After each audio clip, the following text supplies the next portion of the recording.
बोलिए वृंदावन बिहारी लाल की जय, सियावर रामचंद्र की जय, उमापति महादेव की जय, पवन सुत हनुमान की जय, राधे प्रिय कृष्ण चंद्र की जय, श्रीमद् भागवत महापुराण की जय, सनातन विश्व धर्म की जय, बोलो भाई सब संतन की जय। उपस्थित आदरणीय श्रोतागण, श्री कृष्ण अष्टमी के द्वितीय दिवस यानी कि दूसरे दिवस में आप सभी का हृदय से हार्दिक हार्दिक स्वागत। आप सभी को अभिनंदन। अपने ओर से, हमारे ग्रह परिवार की ओर से, हमारे मंडली आदर्श सत्संग रामायण मंडली की ओर से जो लोग यहाँ पर आए हैं उनका स्वागत है। जो लोग ऑनलाइन माध्यम से हमारे साथ जुड़े हैं उनका भी हृदय से स्वागत है। और खास स्वागत आज के जो मुख्य श्रोता है श्रीमान श्रीमती वीरेंद्र प्रसाद जी परिवार यहाँ पर उपस्थित है, इनकी ओर से आप सभी को इस आंगन में स्वागत। आज का विशेष मुख्य पूजा इनका है, भोग इत्यादि इनके माध्यम से होगा। इसके बाद में प्रिय श्रोतागण जो भी कोई प्रसाद मेवा मिष्टांग इत्यादि लेकर आए हैं उसको अर्पण करें। चलिए सर्वप्रथम कथा को शुरू करने से पहले भोग गीत जो है उसके माध्यम से प्रिय श्रोतागण जो भी मेवा मिष्टांग प्रसाद मुख्य श्रोता बनाए उसको अर्पण करेंगे। उसके बाद में सभी कोई आना बारी बारी से जो प्रसाद है उसको अर्पण करें। बोलिए वृंदावन बिहारी लाल की जय।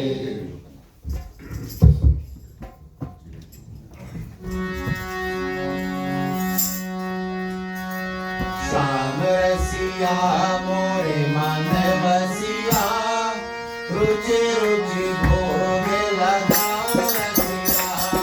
श्याम रसिया मोरे मन बसिया, रुचि रुचि भोग लगाओ रसिया।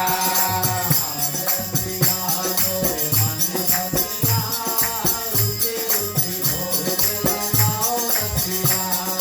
श्याम रसिया मोरे मन बसिया, रुचि रुचि भोग लगाओ रसिया।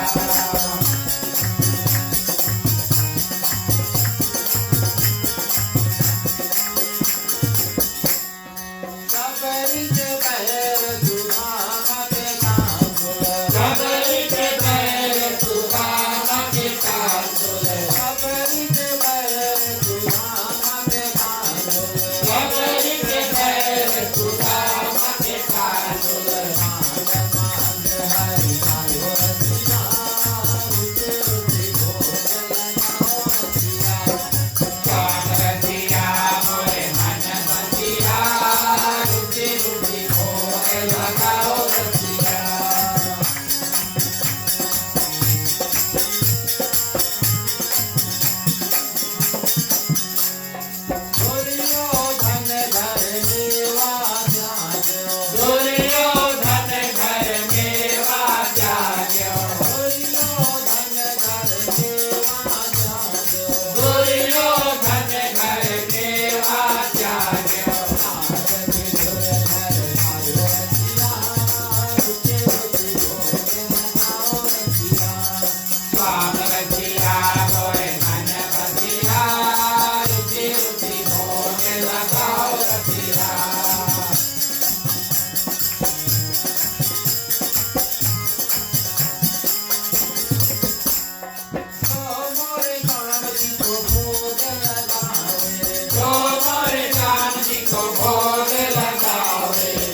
बलिराज चरण में सूर्य शाम बलिराज चरण में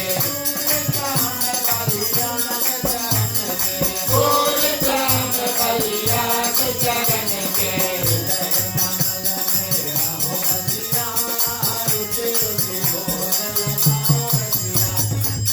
रसिया मोरे मन रसिया रुचि रुचि भोग लगाओ रसिया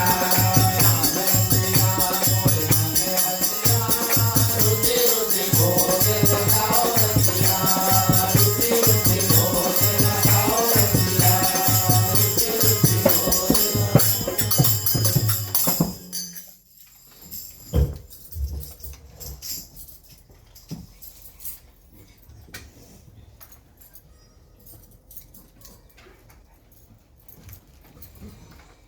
उपस्थित आदरणीय श्रोतागण,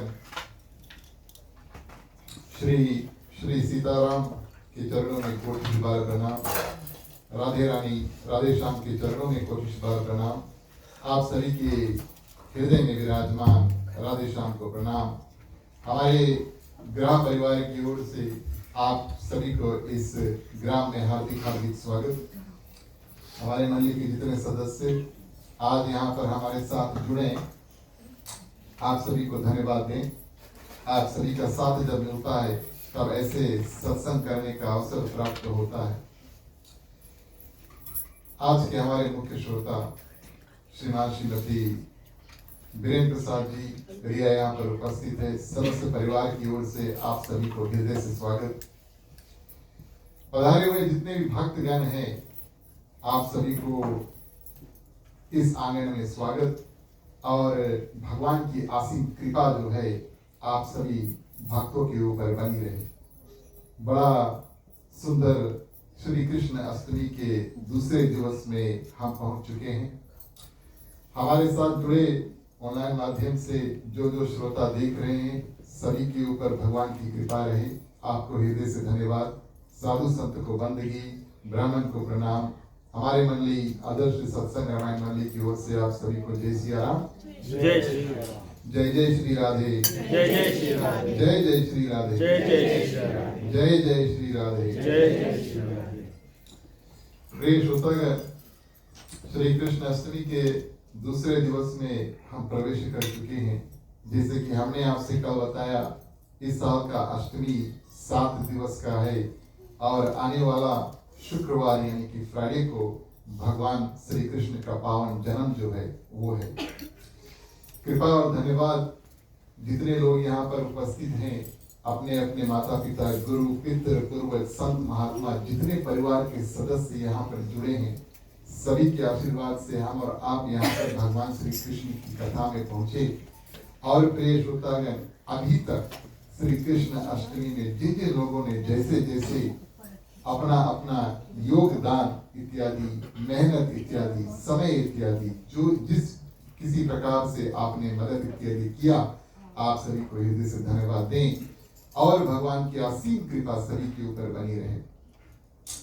जैसे कि हमने आपसे कल बताया, कल हमने श्रीमद् भागवत महापुराण की जो महात्म है, जो पद्म पुराण से आता है, उसमें से कुछ कथा, कलयुग की महिमा इत्यादि प्रिय श्रोतागण आपके समीप उपस्थित किया। ये बहुत जरूरी है कि मुख्य कथा में प्रवेश करने से पहले किसने इस कथा को लिखा, क्यों लिखा, क्या लाभ प्राप्त होता है, इसके बारे में थोड़ा चर्चा हो, जिसको हमने कल भली भांति किया। आज प्रिय श्रोतागण हम एक यात्रा शुरू करेंगे। जैसे मानो आप अपने घर से यहाँ पर आए तो जब तैयार होते हैं, फिर गाड़ी में बैठते हैं, तो गाड़ी का सफर देकर यहाँ पर आते हैं और उम्मीद है पार्किंग आपके थोड़ा नगीचे मिल गया हुई। और जिस रूप से आपने यहाँ तक यात्रा किया है, आज से हमारा और आपका साथ में मिल करके एक यात्रा हम भी करेंगे। हम अपना यात्रा प्रिय श्रोतागण गोकुल में शुरू करेंगे। वैसे तो भगवान का जन्म मथुरा में हुआ और मथुरा में जन्म के बाद में प्रिय श्रोतागण रातों रात वसुदेव जी यानी भगवान श्री कृष्ण के जो पिता होते हैं, वो बाल कन्हैया को लेकर आकर के नंद बाबा के घर में धर देते हैं। ये कथा हम आगे देखेंगे आज में। लेकिन जब भगवान श्री कृष्ण गोकुल पहुंचते हैं तो गोकुल में भले जन्म मथुरा में हुआ, लेकिन बाल लीला जो है प्रिय श्रोतागण वो गोकुल में करते हैं। अब रहने के भगवान की कई स्थान है। आप हमसे कहोगे कि भैया भगवान तो सभी जगह पर है, और बात भी सही है, भगवान आपको कहाँ नहीं मिलेगा। लेकिन जहां जहां भगवान श्री कृष्ण रहे, जन्म मथुरा में हुआ, उसके बाद में गोकुल पहुंचे, और गोकुल के बाद में प्रिय श्रोतागण अपना मृत्यु को अपने आप आमंत्रण या इन्विटेशन या निमंत्रण देना, ये कार्य कंस ने किया। उन्होंने रथ भेजा और एम्बेसडर भेजा, दूत भेजा कि जाओ बलराम कृष्ण को और बुला करके मथुरा लेकर आओ। तो भगवान श्री कृष्ण सर्वप्रथम गोकुल में थे, और कुछ दिन के बाद में प्रिय श्रोतागण नंद बाबा और जितने गोपियां थी, उन्होंने निर्णय किया कि कई राक्षस यहाँ पर आ रहे हैं, इस कारण से हमें यहाँ से चलना होगा। तो सभी कोई क्या करते हैं, गोकुल से और वृंदावन में जाकर के अपना जो गांव है नए रूप से बसाते हैं।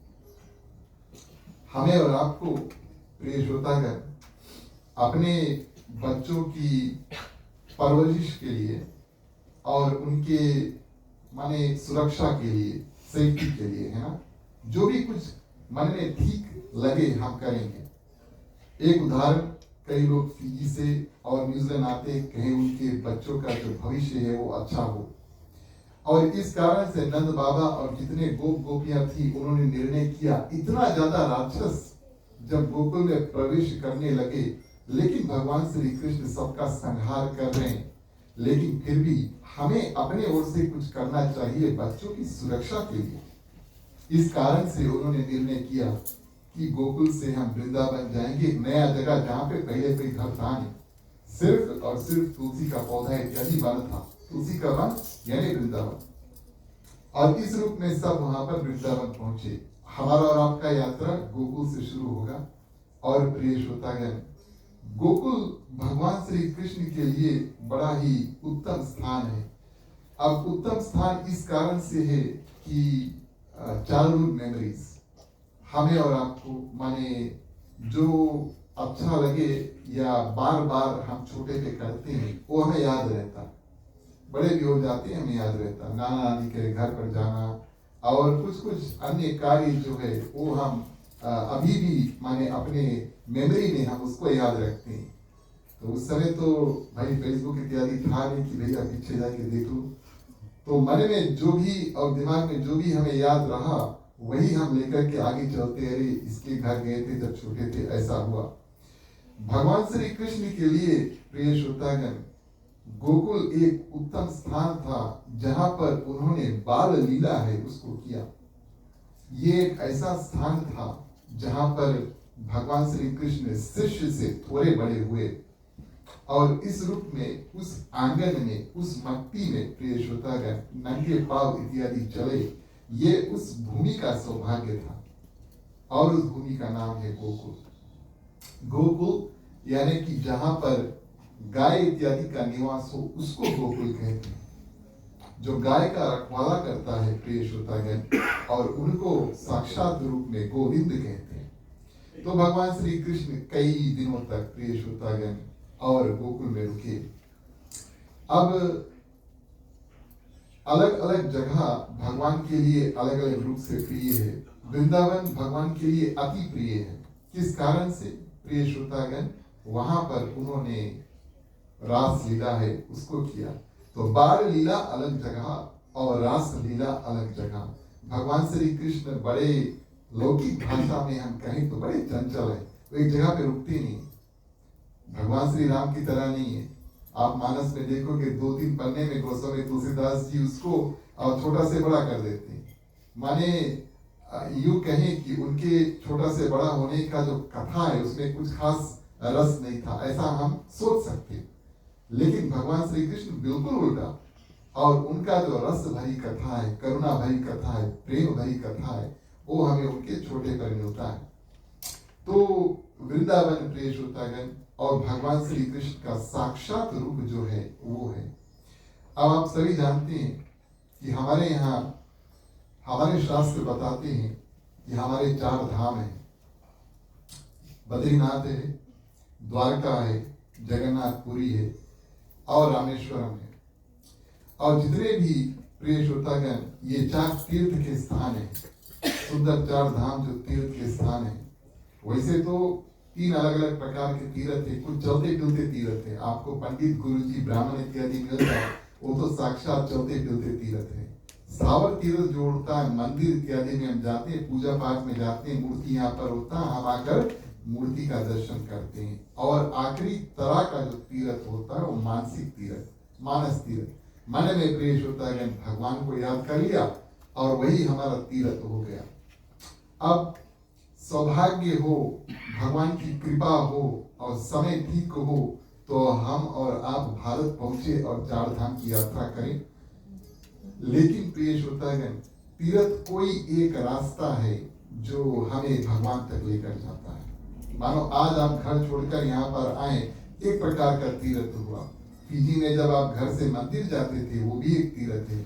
हर एक दिन जब सुबह उठकर अपने घर के मंदिर में जाते हो, बाहर जाते हो पूजा करने के लिए, वो भी एक तीर्थ का स्थान है। भावना ऐसी होनी चाहिए कि भगवान का दर्शन करने जा रहे, भगवान का सेवा इत्यादि, भगवान का ध्यान करने जा रहे, तीर्थ पूर्ण हो गए।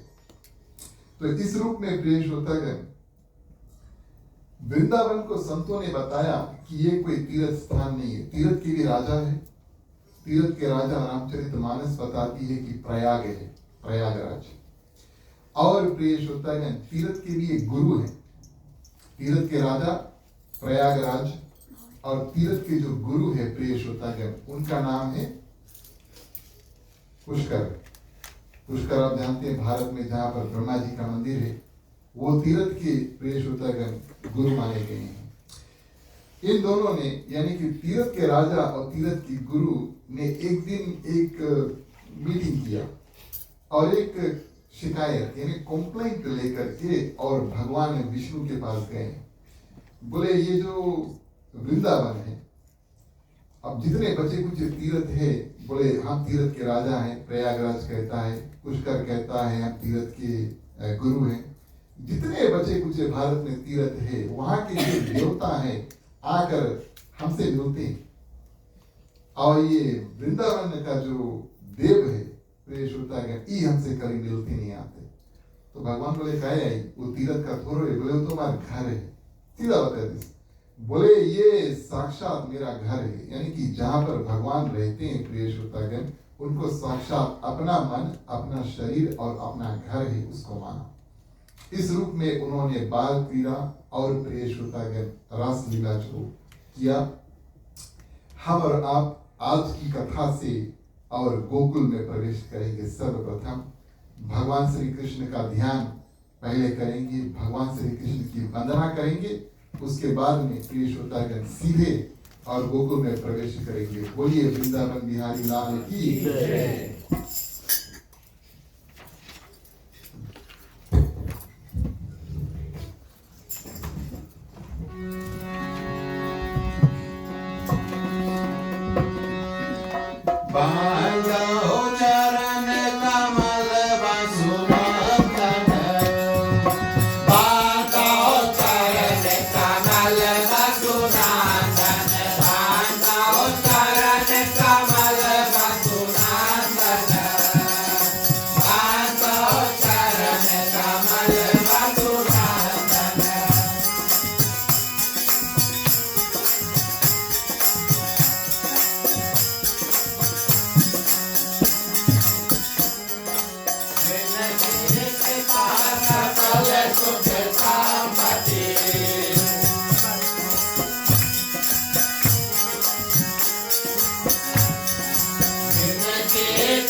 कृष्ण मत शरणन में भगवन कृष्ण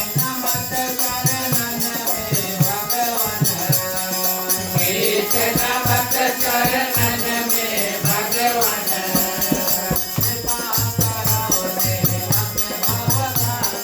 माताओ शरण कमल वसुनानन माताओ शरण कमल वसुनानन माताओ शरण कमल वसुनानन माताओ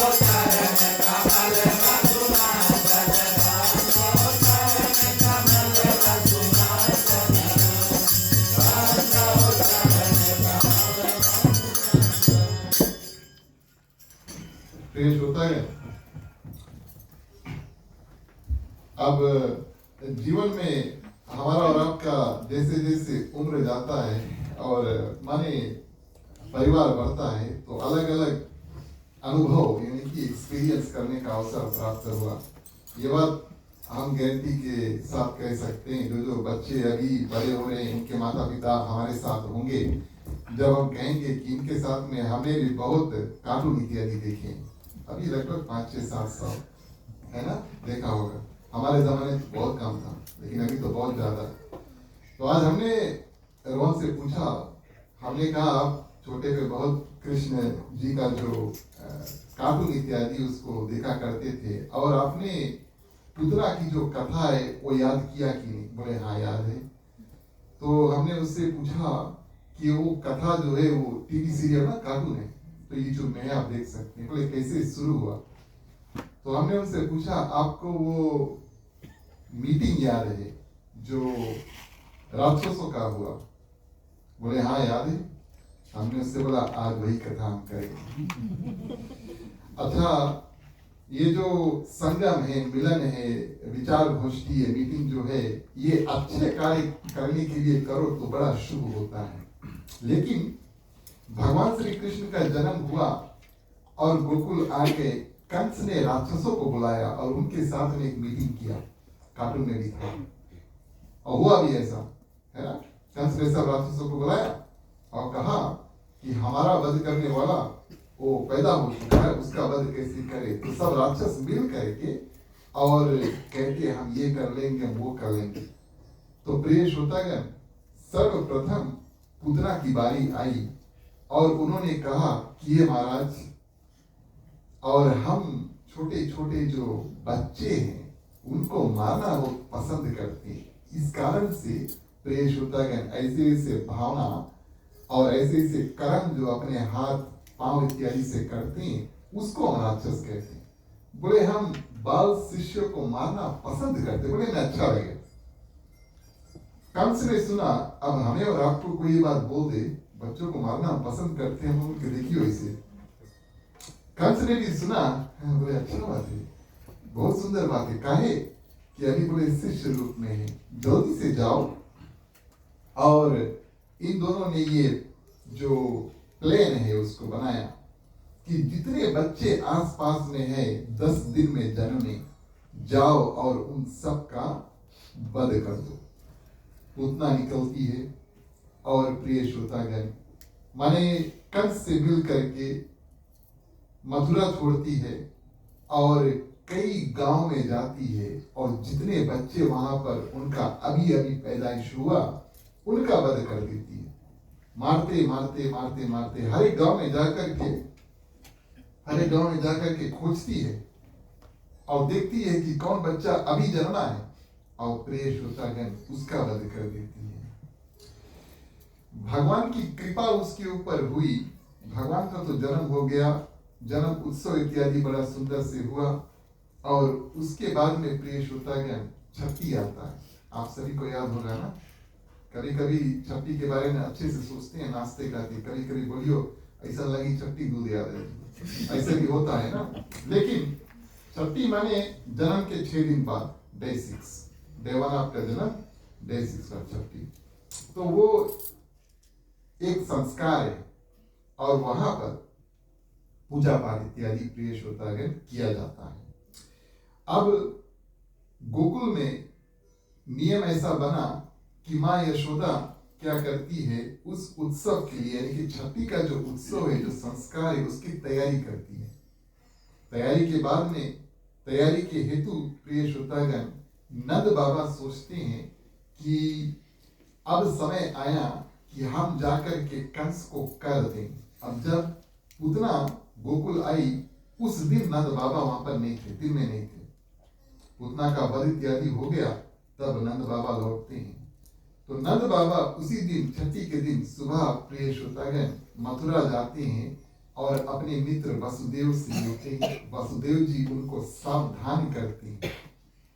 जब नंद बाबा बताते हमारे यहाँ बालक हुआ, और प्रिय श्रोतागण वसुदेव जी मन में सोच रहे हम जानते हम ही रखकर वहां पर गए थे, लेकिन अपने मित्र नंद बाबा को सावधान कर देती हैं। बोले ख्याल रखना, बहुत भूत प्रेत इत्यादि राक्षस इत्यादि चलते फिरते हैं और बहुत ध्यान देना। और ये सलाह दे करके प्रिय श्रोतागण जब नंद बाबा निकलते हैं, कंस से मिलते हैं, उनको कर यानी कि माखन, मिश्री, दूध, दही इत्यादि जो है वो कंस को देते हैं, टैक्स के रूप में देते हैं। और उसके बाद में प्रिय श्रोतागण नंद बाबा प्रस्थान करते हैं। बोले आज कन्हैया छठी है, उससे पहले हम घर पहुंचे, लेकिन पूतना का प्रवेश प्रिय श्रोतागण सबसे पहले वहां पर होता है।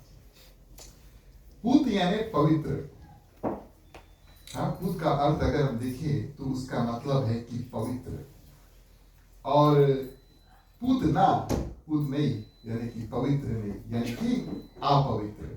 तो ये शुद्ध रूप से उसका जो डेफिनेशन है नाम का हुआ। और संतों ने बताया कि पूतना, प्रिय श्रोतागण,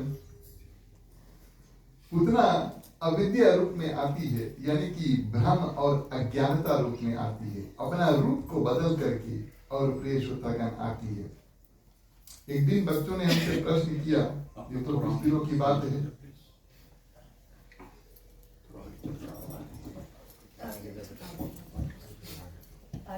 आप कृपा करके सब कुछ थोड़ा आगे जो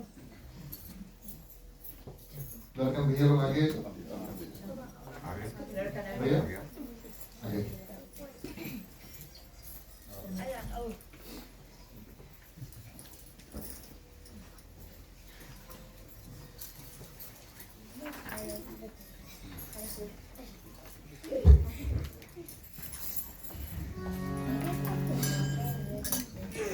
और प्रिय श्रोतागण धन्यवाद।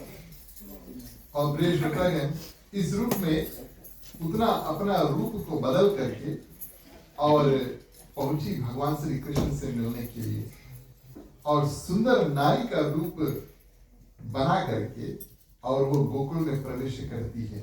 श्रीमद् भागवत महापुराण में जब पूतना प्रिय श्रोतागण प्रवेश करती है गोकुल में, तो कथा में ऐसा आता है कि जो गोप गोपियां माने सबको सज धज के वहां पर घूमते थे। आज कन्हैया छठी है, सबको एकदम अच्छा से कपड़ा इत्यादि पहनकर आए, लेकिन पूतना का जो बनावट है, रंग रूप बिल्कुल अलग था, साक्षात लक्ष्मी। अब जो गोप गोपियां उनको देखते हैं, बोले कहीं लक्ष्मी तो नहीं, लक्ष्मी मैया तो नहीं, बोले वैकुंठ से आकर के पृथ्वी पर चलने के लिए इतना सुंदर रूप बना करके आई है, अद्भुत रूप बना करके प्रिय श्रोतागण पूतना आई। और पूछती है किस कारण से यहाँ पर भीड़ इत्यादि है। तब उनको पता चला प्रिय श्रोतागण कि कन्हैया का जन्म हुआ है, और वहां पर वो प्रवेश करती है। बड़ा ही सुंदर रूप बना करके आई, जो भी उनको देखे मोहित हो जाए। उस समय प्रिय श्रोतागण सजना धजना एक बात है, लेकिन रंग रूप बनाना दूसरा बात है। सजना और धजना, अच्छा इसका भी अलग अलग अर्थ है। हम लोग कह देते हैं सज धज लो भैया, सजना का अर्थ है सपरो, सपरना ये तो लौकिक भाषा हुई। सदना प्रिय श्रोतागण आभूषण इत्यादि जो है वो हम लगाते हैं, है ना, हमें कानों में, नाक में, हाथ में ये सब लगा लेते हैं। और धजना आप लोग रोज करते, आज भी किए होंगे, मैं करता तो मिला करके सज धज, इस कारण से कहते हैं ना, अलग से खाली सजे नहीं कहे, खाली धजे नहीं कहे, सज धज के कहे। बोले सज धज के हम तैयार होकर के घर से निकलते हैं और उस रूप में प्रिय श्रोतागण पूतना आती है। चलिए कीर्तन माध्यम आपको और कथा आगे बढ़ाते हैं। बोलिए वृंदावन बिहारी लाल की वो सजी और धजी देखो पूतना चली रंग रूप बनाने आई गोकुल में। वो सजी और धजी देखो पूतना चली रंग रूप बनाने आई गोकुल में। वो सजी और धजी देखो पूतना चली रंग रूप बनाने आई गोकुल में।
बिहारी लाल की पूछ के और पूतना प्रिय श्रोतागण पहुंची नंद घर नंद बाबा थे नहीं और यशोदा माँ से मिलते हैं। उन जमाने में, ये तो द्वापर की बात हुई, उन जमाने में लोग एकदम से हर एक व्यक्ति के ऊपर काफी भरोसा करते थे।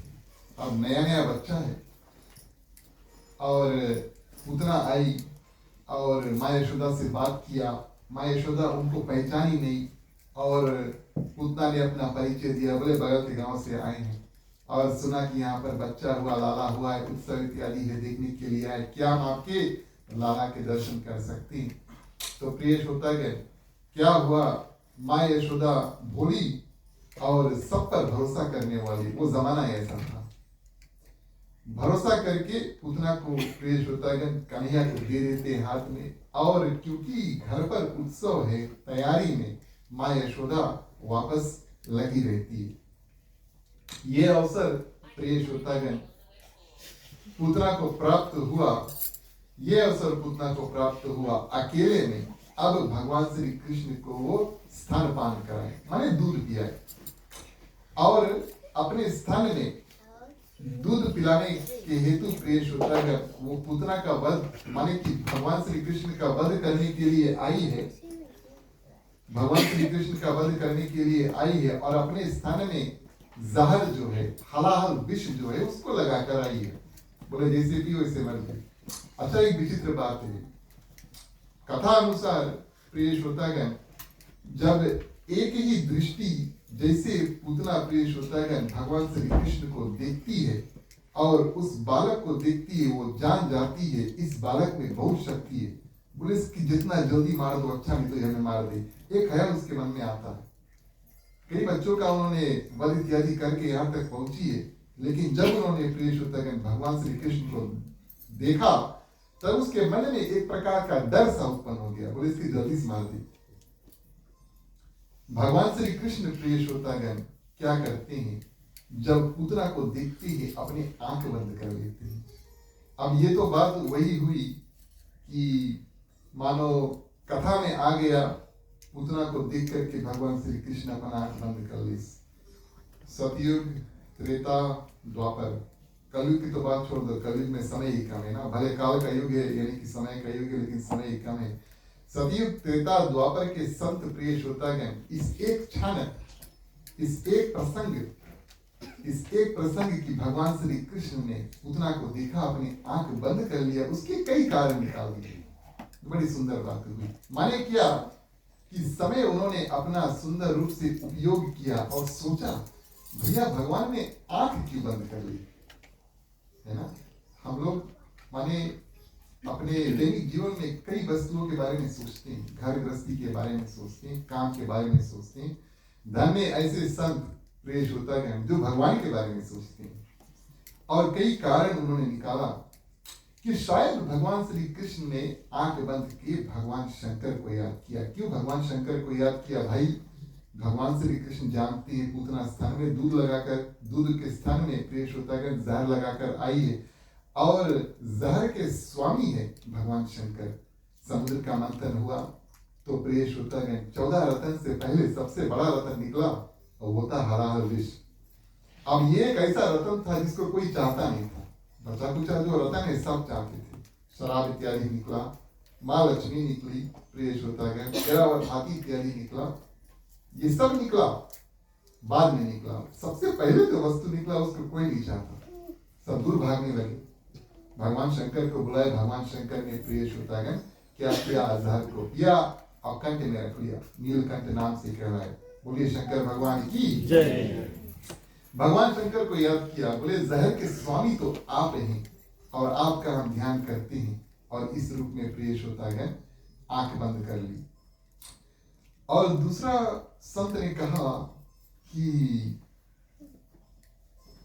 ये तो बड़ा विचित्र बात हुआ, माने हम आए हैं गोकुल में और कई लोग हमारे साथ में हमारे जीवन में जुड़े रहेंगे। गाय है, बछड़े हैं, गोप है, गोपियां हैं, हमारे जो मित्र हैं जिनके साथ में हम खेलेंगे प्रिय श्रोतागण, और अंत समय में हम इन सबको परम गति ये हमारे साथ प्रिय श्रोतागण वैकुंठ में जाएंगे। इतना सुंदर इनके कर्म होंगे इस कारण से, और वो वैकुंठ जाएंगे। और इस पूतना को देखो, और प्रिय श्रोतागण इसका बाद आज हम करेंगे, इन सब से पहले ये वैकुंठ पहुंच जाएगी। इस बारे में भगवान सोचने लगे कितना पाप प्रिय श्रोतागण पूतना करके यहाँ तक पहुंची है। और पापी का मुख जो है, झूठे व्यक्ति का मुख जो है, जो अपना रंग और रूप बना करके आए हैं, छुपा करके आए हैं, अपना सही रूप जो भगवान को प्रदर्शित नहीं करते हैं, उसको देख करके भगवान आंख बंद कर लेते हैं। मानस में भी इसका प्रमाण है। भगवान श्री राम जब शूर्पणखा से बात करते हैं तो गोस्वामी तुलसीदास जी बताएं कि वो माँ सीता की ओर देखते हैं और शूर्पणखा से बात करते हैं। माने शूर्पणखा को डायरेक्टली देखते नहीं, वो अपना रूप बदल कर आई थी ना, राक्षसी थी लेकिन सुंदर स्त्री का रूप लेकर आई और झूठ भी कहा था, लेकिन कोई बात नहीं, तो कृष्ण कथा में बैठे। लेकिन प्रिय श्रोतागण, कहने का भाव कि जो भी कोई अगर अपना सही रूप भगवान को प्रदर्शित नहीं करता तो भगवान उनको स्वीकार नहीं करते। हमारे लिए भी सीख है, जैसे भी हो प्रिय श्रोतागण, अपना सही रूप लेकर के हमेशा भगवान के पास जाए, उनसे कुछ छुपा नहीं है। भले कितना हम जो भी अपना तन में लगाना चाहते लगा ले, क्षमा करना, बहुत मेकअप नहीं करते, नारियल तेल थोड़ा जो लगाता बस। लेकिन प्रिय श्रोतागण, ये तो शारीरिक रंग रूप हुआ, लेकिन वास्तविक तौर पे भगवान को अंदर मन में जो गति लेकर और मन में जो भावना लेकर हम भगवान तक पहुंचते वो देखते हैं। और सही भावना, अगर आप अपना सही भावना को छुपा करके भगवान के पास पहुंचोगे तो प्रिय श्रोतागण, भगवान स्वीकार नहीं करते। इस कारण से आंख बंद कर लिया। जन्म जन्मांतर का प्रिय श्रोतागण, अगर हम तपस्या इत्यादि करें तब भी कभी कभी संत ऋषि मुनि भगवान तक पहुंच नहीं पाते, उनका दर्शन नहीं होता। त्रेता युग में कितने ऋषि मुनि ने बहुत तपस्या किया, भगवान उनको मिलने नहीं गए, बोले अब द्वापर में मिलेंगे। आप आना गाय के रूप में, गैया बछड़े के रूप में, गोप गोपियां और हमारे मित्र के रूप में आना और हम उन आप सभी को उस समय दर्शन करेंगे। लेकिन ये पूछना कि देखो पिछले कर्म इन्होंने क्या किया था, क्या सौभाग्य प्राप्त हुआ, किस कारण से वो हमारे साथ आई है, भगवान ध्यान कर रहे हैं, इस कारण से आंख बंद कर लिया। इसके पीछे की कथा उतना पूर्व जन्म में प्रिय श्रोतागण, राजा बलि की पुत्री थी, कुछ कुछ कथा में बहन आया। और राजा बलि के बारे में आप जानते हैं, उनका उद्धार करने के लिए भगवान विष्णु वामन अवतार धारण करते हैं। आपने सुना होगा, माने बौना थे, छोटा सा रूप धारण करके सुंदर बालक का रूप लेकर के और पहुंचते हैं वहां पर राजा बलि के पास। उनको उनसे क्या मांगे थे? 3 पग पृथ्वी, धन्य 3 पग पृथ्वी मांगे थे। ये कथा आप जानते हैं, इस कारण से दोहराएंगे। लेकिन जब ये जो राजा बलि की जो पुत्री थी, वामन देव को जब देखती है, आते हैं और प्रिय श्रोतागण सोचते कितना सुंदर ये बालक है, अगर ये हमारा बालक होता हम इनको स्तनपान कराते। माताओं की ये भावना होती है। और जब उनका मान घटा, यानी कि जब देखती है कि यही वामन देव प्रिय श्रोतागण उनके जो पिता है, उनके सर के ऊपर अपना जो सिर जो पांव है वो रखते हैं। अपमान हुआ पिता का, क्रोधित हुई और कहीं हमारा बच्चा रहता है, इसके हम जहर देकर मार देते। भगवान ने सुना, उस समय वामन देव ने सुना और भावना समझ लिया, बोले चलो ठीक है, जब हम द्वापर में आएंगे आपकी दोनों इच्छा, एक इच्छा हम स्तनपान करना चाहते हैं, पहला इच्छा था, और दूसरा इच्छा था जहर देकर और दोनों का मिलाप जो है करके आप हमें जहर लगाकर स्तनपान और कराना, माने कि दूध पिलाना। तो भगवान इस कथा को ध्यान कर रहे हैं, आंख बंद कर लिया। वैसे तो लौकिक दृष्टि से हम देखें तो अगर हम और आप भी कुछ काढ़ा यानी कि कड़वा पीते हैं तो अपना आंख बंद कर लेते ना। दवाई पीते हैं तो माने अभी तो नहीं, अब तो बड़े हो गए हैं, लेकिन बच्चों को आप देखना अगर दवाई पीते हुए तो बहुत मुसीबत से पीते हैं, लेकिन वो तो ठीक है, लेकिन आंख बंद कर लेंगे, है ना। आंख बंद करके जो कुछ कड़वा होता है, प्रिय होता है, वो प्रिय नहीं है, लेकिन पी लेते हैं। तो इस ध्यान में कि वो कड़वा है, इस कारण से अब वो काफी वस्तु ऐसे है हमारे तन के लिए जो तन के लिए अच्छा है, लेकिन जीभ का स्वाद नहीं है ना। तन को अच्छा रखेगा लेकिन जीभ में स्वाद नहीं लगे। बोल खाना कौन खाना चाहेगा, लेकिन वही सबसे अच्छा है। सब कोई खुद ही है, अलग अलग प्रकार का, नाना प्रकार के भोग इत्यादि। तो प्रिय श्रोतागण, यहाँ पर भगवान श्री कृष्ण क्या करते हैं, आंख बंद करके सोचते हैं कि हम यहाँ पर माखन, मिश्री, दूध, दही इत्यादि को पीने के लिए आए हैं और यहाँ पर ये पुतना को देखो हमें जहर पिलाने के लिए यहाँ पर बैठे हैं। इस रूप में प्रिय श्रोतागण और सोचते हैं कि ये सौभाग्य, ये दुर्भाग्य भगवान श्री राम को प्राप्त हुआ कि ताड़का नामक स्त्री राक्षस जो है उसका सर्वप्रथम उन्होंने वध किया। पहला राक्षसी जिसको भगवान श्री राम ने मारा ताड़का नामक एक स्त्री राक्षसनी थी। और यहाँ पर द्वापर में भी हमें एक स्त्री राक्षसनी यानी कि और पुतना का वध करना है। इस कारण से सोचकर आंख बंद कर लेती है। अनजाने व्यक्ति को देख करके बच्चे वैसे आंख बंद कर लेते हैं, है ना। अनजान व्यक्ति के देखिए वैसे आंख बंद कर लिए और बच्चे प्रिय श्रोतागण जाना नहीं चाहे। और एक स्त्री होने के हेतु अब हम इनका वध करेंगे प्रिय श्रोतागण, ये सोच में डूब करके भगवान श्री कृष्ण अपने आंख बंद कर लेते हैं। सब कुछ किया लेकिन उनको इस बात का बड़ा खुशी हुआ प्रिय श्रोतागण कि आज दर्शन माध्यम से इनको हम मुक्ति देंगे। और वास्तविक तौर पे उतना भगवान श्री कृष्ण को स्तनपान कराने लगी और दूध तो खूब पिया। भगवान श्री कृष्ण ने दूध तो खूब पिया। उसके बाद में पीते पीते स्थान में प्रिय श्रोतागण और प्राण भी उतना के खींचने लगे, इतना जोर से कि मानो उनके प्राण ही बाहर आ जाए। और इस रूप में श्रीमद् भागवत की कथा बताती है कि पूतना 2 बार कहती है छोड़ दो। ध्यान देना, 1 बार नहीं, 3 बार नहीं, 2 बार। मानो भगवान श्री कृष्ण से संकेत करती है, प्राण जा रहे हैं, संकेत करती है इस लोक से हमें छोड़ दो, पृथ्वी में से मुक्त कर दो और स्वर्ग लोक से भी मुक्त कर दो। आप सीधे उसके ऊपर जो लोक है वैकुंठ, उसमें हमें भेज दो।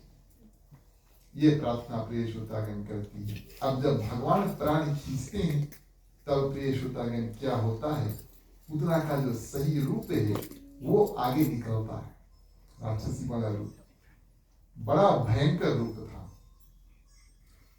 कथा में ऐसा वर्णन है कि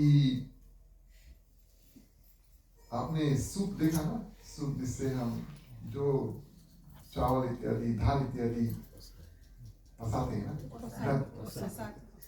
पसाते हैं, हाँ भात को पसाते, क्षमा करते। ठीक है, तो इतना बड़ा एक सूप अभी हम जानते हैं, उससे कई ज्यादा बड़ा पुतना के एक नाखून, बड़ा नाखून रखते थे ना। बड़ा नाखून जब रखिए वो राक्षस है, आपको नहीं कहेंगे, बड़ा माने बड़ा नहीं है, इतना बड़ा। तो अपना भयंकर रूप प्रिय श्रोतागण, अपना भयंकर रूप जो है वो बनाती है। और भगवान श्री कृष्ण ने सोचा भैया यहाँ पर तो उत्सव चल रहा है, इसको हम लेकर जाएं और कहीं जंगल में गिराएं। एक और बात हम आपसे पूछे, आज दिन में हम रोहन से बात कर रहे थे। रोहन ने हमसे पूछा कि पुतना कैसे आई, बोले उसके पास, माने आप भी सोचिए इस बात का कि वो मथुरा से चल कर आई, उड़ कर आई या तैर कर आई, हाँ, या यहाँ से अंतर्ध्यान हुआ वहां पर जाकर पहुंच गई। तो कथा में ऐसा आया है कि उनके पास एक डंडा था, जैसे मैंने विच आप जानते हैं ना, उसके पास ब्रूमस्टिक होता है, झाड़ू, अब याद आया, झाड़ू के ऊपर बैठ कर आई थी, उड़ कर आई थी ऐसे।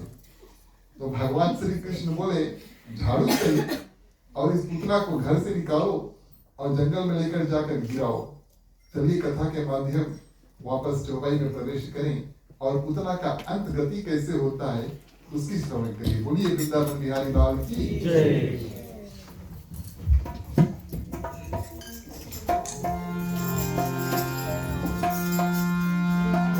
प्यारे प्यारे श्रोतागण आओ चले, कृष्ण नाम की कथा सुने। प्यारे प्यारे श्रोतागण आओ चले, कृष्ण नाम की कथा सुने। प्यारे प्यारे श्रोतागण आओ चले, कृष्ण नाम की कथा सुने। प्यारे प्यारे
श्रोतागण, पुतना और भगवान श्री कृष्ण उड़ करके दोनों और वन में जाकर के गिरते हैं।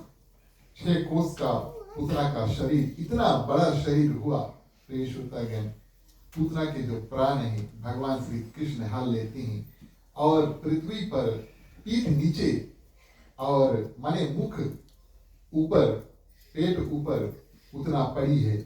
लंबे कई योजन में उनका शरीर, इतना भयंकर शरीर था, असली शरीर इस रूप में जाकर के जब गिरती है और भगवान श्री कृष्ण उनके पेट के ऊपर, प्रिय श्रोतागण, खेलने लगे। बड़ा अद्भुत दृश्य है। और इस रूप से प्रिय श्रोतागण, भगवान श्री कृष्ण ने पुतना का वध किया। बोलिए वृंदावन बिहारी लाल की जय। एक और सोचने वाली बात है, कभी कभी माने सोच तो आई होगी कि भक्ति कर ले तो भगवान तक हम पहुंच सकते हैं, नहीं तो भगवान से भैया दुश्मनी कर लो, कभी ना कभी भगवान आकर हमारा उद्धार कर देंगे, यानी हमारा वध कर देंगे। रावण ने ऐसा किया था। रावण ने कहा भक्ति नहीं करेंगे, वैर करेंगे, दुश्मनी करेंगे, तो इतना ज्यादा दुश्मनी करेंगे कि भगवान आकर हमारा वध करेंगे। वही हुआ।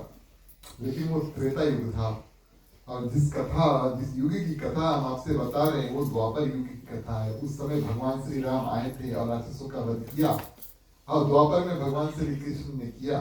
कलयुग में प्रिय श्रोतागण, भगवान का एक अवतार बचा है, लेकिन वो युद्ध करने के लिए नहीं आ रहे। तो हमारा और आपका, ये तो कल की कथा हुई, लेकिन कलयुग केवल नाम आधारा सुबीर सुबीर न उतरे पारा, यानी कि नाम लेकर भगवान का यही एक के रास्ता है, इन्हें कि भैया भगवान से दुश्मनी कर ली, कभी ना कभी आके हमें मार दी, हमको इस रूप से मुक्ति नहीं मिलेगा। तो भगवान श्री कृष्ण ने प्रिय श्रोतागण पुतना का वध किया। उधर से नंद बाबा मथुरा में से लौट रहे थे और देखा प्रिय श्रोतागण, एक विशाल शरीर राक्षसी का वहां पर पड़ा है और उसके ऊपर कन्हैया खेल रहे हैं। अभी तो भगवान श्री कृष्ण का नाम संस्कार भी नहीं हुआ, उनको नाम दिया नहीं गया। हम और आप उनको कन्हैया कह सकते हैं, लेकिन अभी तक उसका नाम संस्कार जो वो नहीं हुआ।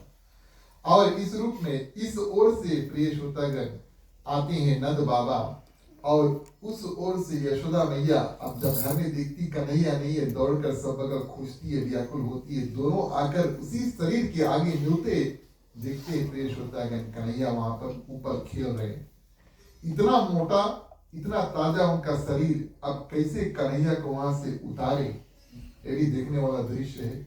आपके अनुभव, आपके इमेजिनेशन के ऊपर हम छोड़ देते हैं। लेकिन गोपियां सीढ़ी लेड़ा बना करके चढ़ते हैं उनके शरीर पर, है ना, सीढ़ी बनाकर चढ़ते हैं और खेलते हुए कन्हैया को प्रिय श्रोतागण उतारते हैं।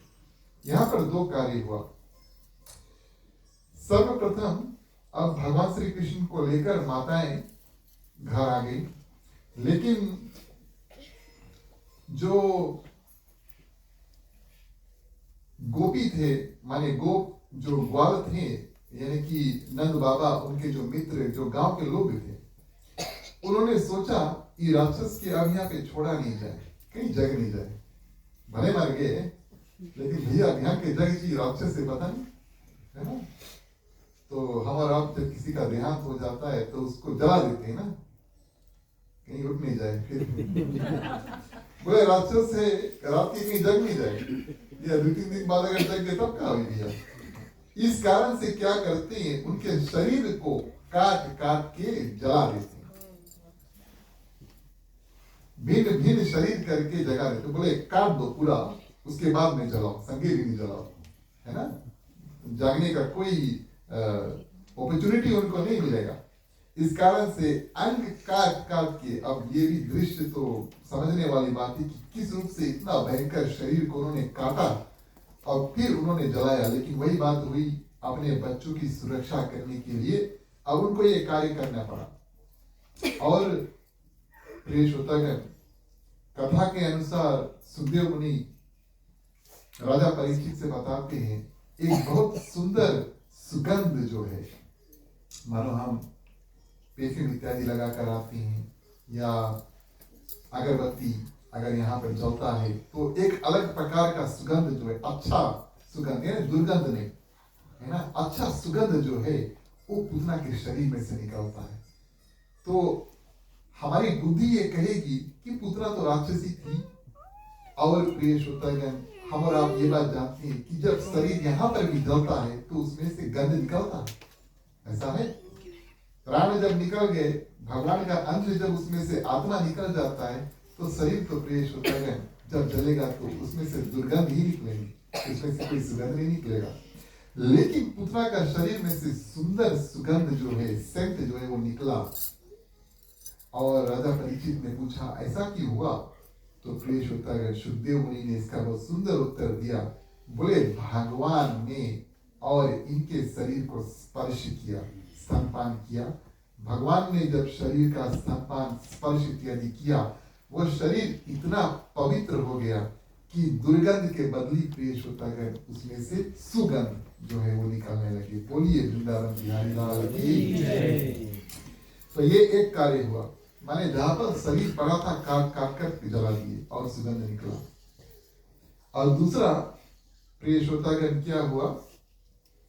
दूसरा क्या हुआ, इधर भगवान श्री कृष्ण को बाल रूप में माताएं लेकर घर पर पहुंची। उन जमाने में अब जब बच्चों का माने नजर लग जाए, जब नजर लग जाए और माता पिता इत्यादि जब कोई भी नजर उतारने वाला काम करते हैं, हम और आप कुछ और करते हैं और उस जमाने में कुछ और करते थे। तो जब यशोदा माँ भगवान श्री कृष्ण को लेकर के प्रिय श्रोतागण घर पर वापस पहुंची तो वहां पर जितने गोपियां थी सभी कोई मिल करके और भगवान श्री कृष्ण की शुद्धि जो है उसको करते हैं। बोलिए ये तो इसको राक्षस ने स्पर्श किया, राक्षस ने छुआ है, इसके ऊपर इसके आगे कोई भूत प्रेत इत्यादि ना आए, चलो इसके ऊपर थोड़ा झाड़ फूक करते, ओझाई करते, जो भी आप ठीक समझे। माने उनको किस प्रकार से शुद्ध किया जाए। अब ये तो ग्रंथ की बात है और किस रूप से बच्चों को प्रिय श्रोतागण शुद्ध किया जाता है, ये हम भोली भाली यशोदा मैया और उनके जो संगति थी, जो स्त्रियां थी गांव में, उनसे सीखे। ये कार्य माताएं जानती है ना। आज भी अगर आप किसी भी माता से पूछो कि भैया लड़का की कैसे उतरियो, कोई बते भैया नीमक से उतार दो, है ना? नहीं, कोई बते आरती उतार दो जाके, ऐसे बताएंगे, है कि नहीं? वो पिताजी वो बात नहीं जानते। माताएं जानती है, सचमुच में जानती है। और एक और बात बताएं, क्षमा करना, लेकिन माताएं नजर लगाना भी जानती, नजर उतारना भी जानती बच्चों का, है ना? ये सही बात है। माताओं का नजर बच्चों पर लगता भी है और उतरता भी है, वो लगा भी देती, उतार भी देती अपने आप। तो भगवान की कृपा है। तो इस रूप में प्रिय श्रोतागण और माताएं शुद्धि करती है। सुरा गाय बड़ा विचित्र गाय है। अगर आपको इसका चित्र देखना हो तो आप इंटरनेट में सुरा गाय देखना, कैसे लगे देखने में, गाय के कम नहीं लगे, आपको एक हिंट दे देते हैं। लेकिन कोई बात नहीं। कहा गया है कि देवताओं ने इस गाय को पृथ्वी पर भेजा था। सुरा यानी सूर्य यानी देवता, देवताओं का गाय। उसके पूछ, गाय के पूछ आप सभी पे देखें, काफी बाल उसमें होते हैं। वो बाल को निकाल करके प्रिय श्रोतागण, जैसे हमारा माने झाड़ू बनाते तो झाड़ने के लिए वो बना करके पहले से रखते कि कभी अगर इसे कुछ हुई तो हम इसका इस्तेमाल करेंगे। आप देखे होंगे राजा या देवता लोग जब बैठते सिंहासन पर और उसके बगल बगल में 2-3 व्यक्ति अवश्य होंगे। उस समय ऐसी वगैरह नहीं था ना, तो पंखा चलाने के लिए एक व्यक्ति खड़ा रहता था, है कि नहीं? पंखा चलाते हैं, राजा को हवा लगेगा। और इसी सुरा गाय का जो बाल इत्यादि से बना हुआ जो झाड़ू था और उससे प्रेष होता गया, और वो राजा और देव लोग को और शुद्ध करते हैं हमेशा। बड़ा पवित्र वस्तु है। तो माताएं जानती है क्या करना है और ये प्रेष होता लेकर आकर के झाड़ फूक जो है करते हैं। अब हम और आप इसको झाड़ फूक कहें, लेकिन श्रीमद् भागवत महापुराण में बताया है कि भगवान विष्णु के कई नाम ले लेकर मंत्र का उच्चारण करके भगवान श्री कृष्ण को जो नजर लगी थी और आगे राक्षस इत्यादि जो है अपवित्र हुए, ये सबसे शांति कराने के लिए भगवान का ही नाम लेकर के माताएं अपना कार्य करती है, कोई और नाम नहीं। कोई यमराज के याद करे काम नहीं है, कोई किसी को बुलाने के काम नहीं है,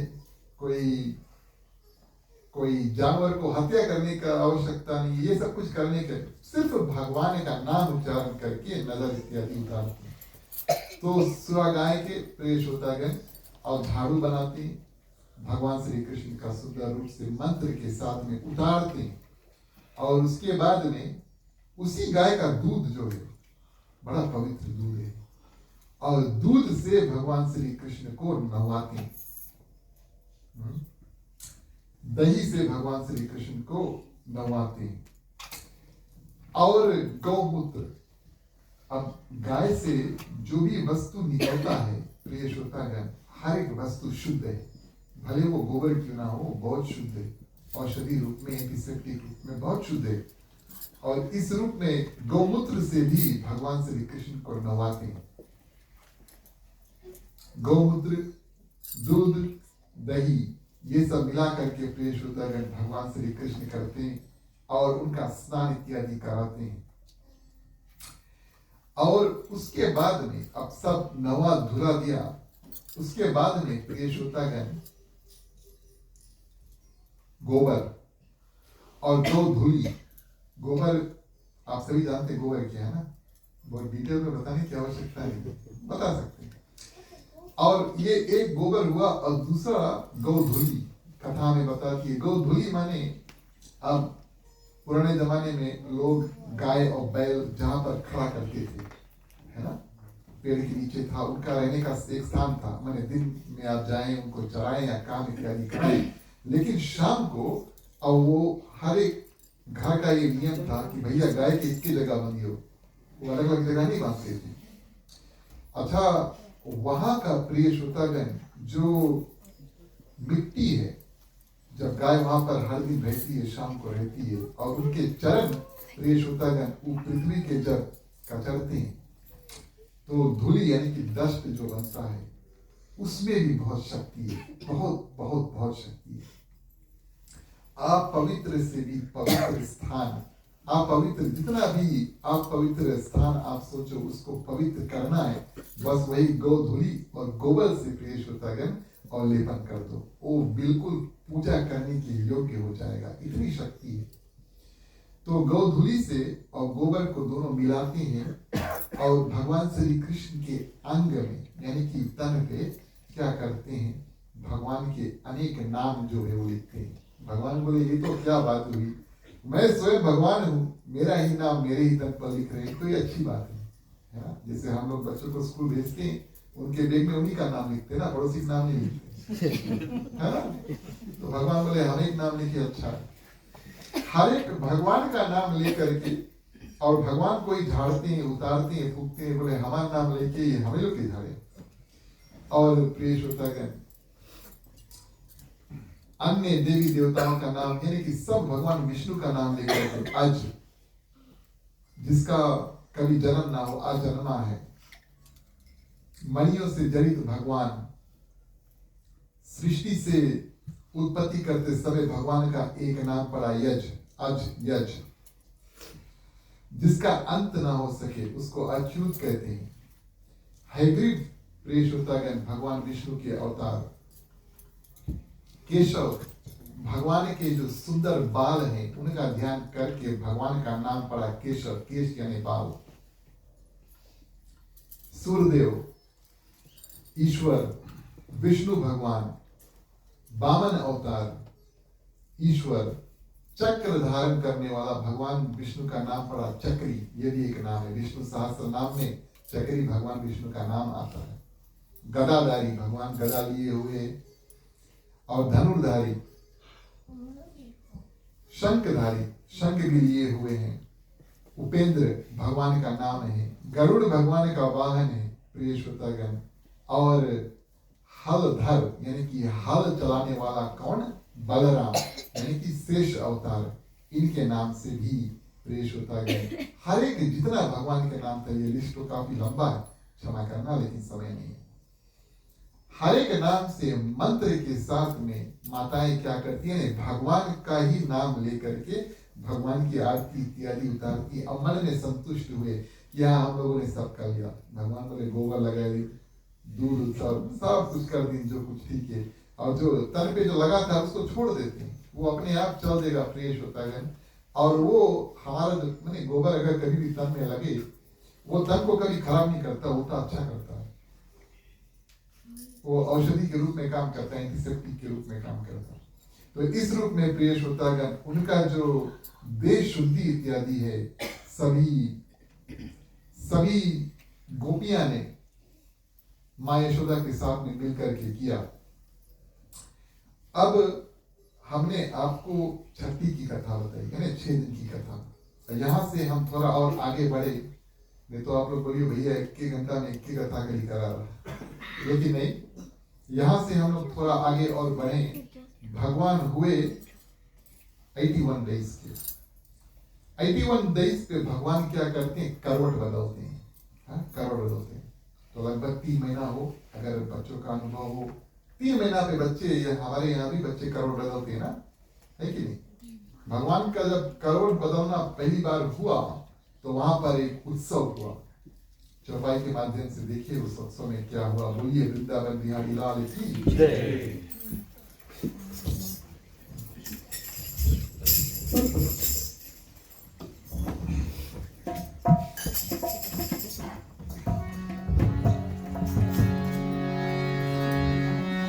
गैया मोरी पार लगाना, कृष्णा हो कृष्णा। गैया मोरी पार लगाना, कृष्णा हो कृष्णा। गैया मोरी पार लगाना, कृष्णा हो कृष्णा। गैया मोरी पार लगाना, कृष्णा हो कृष्णा।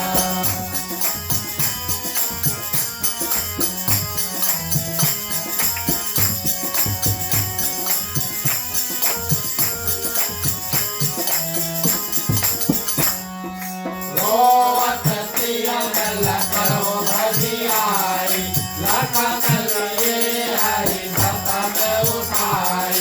सौदय मातु यशोदा पाई, कृष्ण हो कृष्ण।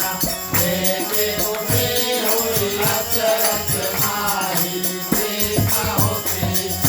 मैया मोरी पार लगाना, कृष्ण हो कृष्ण।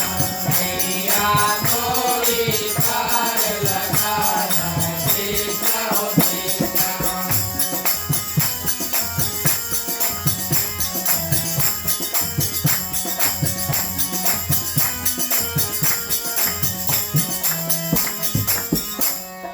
लागत चिन्हावत तन कैसे, सिर सिर पिंडो सिजुरल कैसे। काहे कियाई मरई गयो, कृष्ण हो कृष्ण। काहे मृतक कवन विधि भयो, कृष्ण हो कृष्ण। मैया मोरी पार लगाना, कृष्ण हो कृष्ण। मैया मोरी पार लगाना, कृष्ण हो कृष्ण।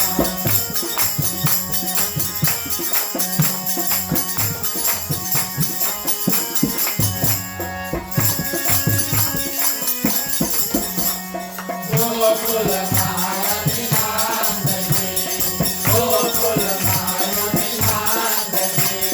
कौतुक लखट अनेक हो,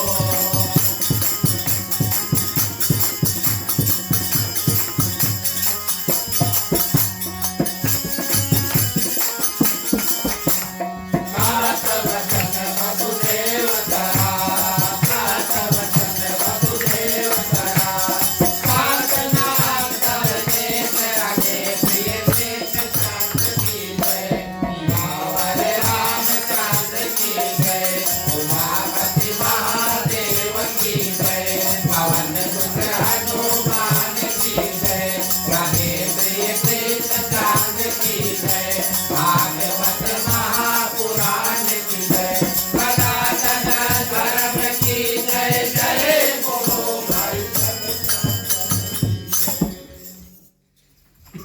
तो पूतना प्रिय श्रोतागण पहला राक्षस जिसको कंस ने भेजा, उसके बाद में कंस जब देखा प्रिय श्रोतागण कि पूतना वापस नहीं आई है, राक्षस नंबर 2 को भेजते हैं शक्तासुर, है ना, शक्तासुर। अब ये एक ऐसा राक्षस था जिसको लोमश ऋषि ने श्राप दिया कि तुम बिना शरीर के हो जाओ। क्यों? क्योंकि ये वन में जाकर के जहाँ ऋषि अपने पेड़, जिस पेड़ से वो माने हवन की लकड़ी इत्यादि निकालते हैं और फूल इत्यादि पूजा के लिए इस्तेमाल करते हैं, तो राक्षस होने के कारण ये शक्तासुर जाकर के उन पेड़ों को कुचल देता और पेड़ इत्यादि को प्रेष होता है नष्ट कर देते। तो लोगों ने उसको श्राप दिया, तुम बिना शरीर के हो जाओ, तुम कुछ छू नहीं पाई हो, इस कारण से तुम कुछ नुकसान नहीं कर पाई हो। कैसे हमारा उद्धार हो प्रभु? बोले भगवान श्री कृष्ण जब द्वापर में आएंगे उस समय तुम्हारा उद्धार करेंगे। और इस रूप में आज यानी कि भगवान श्री कृष्ण के करवट बदलना जो उत्सव है, उसमें शक्तासुर का उद्धार हुआ। माँ यशोदा क्या करती है, एक टूटी हुई बैलगाड़ी, आप सभी कोई जानते हैं बैलगाड़ी माने 2 पहिए का जो गाड़ी होता है, या तो घोड़ा है या तो बेचारा बैल आगे है जो उसको खींच कर लेकर जाता है। और इस रूप में एक टूटा हुआ बैलगाड़ी अंगना में था, पेड़ के नीचे, थोड़ा ठंडा था। माँ यशोदा क्या करती है, अब घर में उत्सव है ना, घर में उत्सव इस कारण से कि करवट बदलना जो उत्सव है उसको मनाना, सबको बुलाना है, खवाना पियाना, ब्राह्मणों को दान इत्यादि देना, ये सब करना है, तो काफी व्यस्त है। और कन्हैया को प्रिय श्रोतागण इस टूटी हुई बैलगाड़ी के नीचे अच्छा सुंदर ठंडा स्थान था, बोले यहीं पर धर दो, तुम थोड़ी देर यहीं पर सो। और प्रिय श्रोतागण उस बैलगाड़ी में वहां पर लोग अब दही हो, माखन हो, दूध हो भर भर के उसमें रखते थे आंगन में। इसके ऊपर प्रिय श्रोतागण आकर के शक्तासुर बैठ जाता है और नीचे देखता है साक्षात भगवान वहीं पर विराजमान है। भगवान आंख खोलिस और प्रिय श्रोतागण देखते ऊपर शक्तासुर को बैठा है। इस समय भगवान आंख बंद नहीं करी, अब तो इष्ट हुई गए, बोले काफी राक्षस आएंगे, अब सब उनका वध करना है। देखिए गोकुल में, वृंदावन में जब तक भगवान श्री कृष्ण मथुरा जाते हैं और कंस का वध करते हैं, उससे पहले जितने भी राक्षसों का वध करते हैं प्रिय श्रोतागण, वो सब बिना किसी हथियार के करते हैं। उतना कोई देख लो स्तनपान कराते कराते और प्राण को खींच लिया। गोकुल और वृंदावन में भगवान कोई हथियार प्रिय श्रोतागण इस्तेमाल नहीं करते। ठीक उसी तरह जैसे हम और आप ग्रस्त जीवन में रहते हैं, हम नहीं चाहेंगे कि कोई खून खराबा वैसे तो कहीं पर नहीं होना चाहिए, लेकिन हमारे घर पर नहीं होना चाहिए, है ना। इस रूप में प्रिय श्रोतागण भगवान श्री कृष्ण जिन राक्षसों को मारते हैं अलग अलग तरीके से मारते हैं। एक के प्राण दूध पीते पीते खींच लिया। और इस शक्तासुर का वध कैसे होगा प्रिय श्रोतागण, अब भगवान श्री कृष्ण बैलगाड़ी के नीचे हैं और शक्तासुर ऊपर है। भगवान श्री कृष्ण क्या करते हैं, पांव उठाते और शक्ति देकर बैलगाड़ी को गिराते हैं। बैलगाड़ी जब गिरता है शक्तासुर दब के प्रिय श्रोतागण उनका वध हो जाता है। बोलिए वृंदावन बिहारी लाल की जय। इस रूप में प्रिय श्रोतागण शक्तासुर का वध हुआ। संत महात्मा यहाँ पर बताते हैं कि अगर हम आध्यात्मिक दृष्टि से देखें तो हमें कभी भगवान को नीचे नहीं रखना चाहिए। मानिए ये दृश्य देखना होगा कि पृथ्वी पर भगवान सोए हुए हैं, उसके ऊपर बैलगाड़ी है, उसके ऊपर दूध दही इत्यादि है। भगवान को हमेशा ऊंची जगह पर अपने मन में और ऊंची जगह पर स्थान अपना घर में देना चाहिए। कथा हमें ये बात बताती है। तो इस रूप में प्रिय श्रोतागण शक्तासुर का वध हुआ। और ये जो बैलगाड़ी है आप सभी को जानते हैं, बैलगाड़ी तो साक्षात जब कभी शादी में जाइयो पंडित ब्राह्मणों को प्रणाम हमेशा कहेंगे कि भैया गृहस्थी जीवन एक बैलगाड़ी की तरह है ना? सुने हुए हो, सुने हुए कि नहीं? तो उस समय जो वर है वधु है सोची बैलगाड़ी बनती है। आजकल के जमाना में देखने को मिलता नहीं ना, और फिजी में वैसे भी कम थे माने वाले कम थे। तो इस रूप में प्रिय श्रोतागण, गृहस्थी जीवन का जो गाड़ी है और माने कि वर वधु पति पत्नी जो होते हैं, जब एक दिशा में चलते हैं तो बड़ा सुंदर रूप से जो रथ है वो चलता है। और जब एक इधर जाए भैया एक उधर जाए थोड़ा कष्ट होता है। और कष्ट कब होता है? जब एक आगे जाओ एक पीछे पीछे। कठिन है ना, गृहस्थी जीवन बहुत कठिन है। लेकिन भगवान कहते हैं कि जो भी कोई प्रिय श्रोतागण, जैसे रथ में आप बांध देते हैं तो आगे से जैसे खींचोगे वैसे रथ चलेगा। भगवान को प्रिय श्रोतागण सारथी यानी कि रथ चलाने वाला बना दो। अब आप बोलोगे भैया भगवान तो हमारे सामने है कि दैनिक जीवन में बताए क्या करे क्या नहीं, ये तो भगवान सामने है नहीं। अरे भैया कितना ग्रंथ हमें दिया, 18 पुराण, रामायण, भागवत इत्यादि, कितने संतों को पृथ्वी पर भेजा, कितने ज्ञानी व्यक्तियों को पृथ्वी पर भेजा। प्रिय श्रोतागण, कई जगह पर कथा चलता है जीवन को कैसे निर्वाह करना है। इन सब से सीख करके और अपनी गृहस्थी जीवन को आगे चलाओ, ये बात कथा बताती है। इसके बाद में आज की कथा के मुताबिक अंतिम राक्षस जो है वो त्रिनावत आता है। अब जो करवट बदलना उत्सव इत्यादि हो गया, भगवान श्री कृष्ण थोड़े बड़े हुए लेकिन अभी भी माँ यशोदा उनको गोद में लेकर के घूमती है। और कंस तीसरा राक्षस जो त्रिनावत नाम के भेजता है, ये एक आपको याद है किस रूप में आता है? टोर्नेडो, हाँ बाउंडल टोर्नेडो, हाँ उस रूप में आता है, हवा के रूप में आता, हवा का झोंका के रूप में आता। अभी टोर्नेडो बोला आप लोग यहाँ पर भी आते हैं ना, दूसरे भी कभी कभी आते हैं, ट्विस्टर वो भी। तो इस रूप में आता है। भगवान श्री कृष्ण ने अनुभव कर लिया, वो जाने गए कि कंस ने तीसरा राक्षस को भेजा है और आज माँ यशोदा लेकर हमें आंगने में घूम रही। तो सोचा अब ये आएंगे, इनको किस रूप से हमें मिलना है, ये तो हमें उठा करके ऊपर आकाश मार्ग में लेकर जाएंगे।